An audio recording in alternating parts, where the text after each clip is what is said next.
বিসমিল্লাহির রহমানির রাহিম। প্রকৃত ঈমান, তওবা, আল্লাহর প্রতি নির্ভরতা প্রকাশের জন্য দোয়া। দুশ্চিন্তা, ভয় ও বিপদ হতে পরিত্রাণও পাওয়া যায়।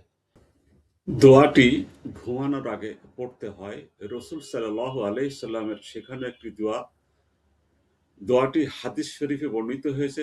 হাদিস আল বুখারীর দোয়া ও আমল অধ্যায়, বুখারীর হাদিস নম্বর 247 নম্বরে এটি পাওয়া যায়। ঘুমানোর আগে নবী সাল্লাল্লাহু আলাইহি সাল্লাম দোয়াটি পড়তেন এবং উম্মতকে পড়তে শিখিয়েছেন। এই দোয়াটি আপনাদের সামনে উপস্থাপন করছি। আল্লাহুম্মা ইন্নী আসলামতু নাফসি ইলাইকা ওয়া ফাওয়াদ্দাতু আমরি ইলাইকা, যার সরল অর্থ দাঁড়ায়, হে আল্লাহ, আমি আমার প্রাণ আপনার কাছে অর্পণ করলাম এবং আমার সব ব্যাপারে আপনার কাছে অর্পণ করলাম।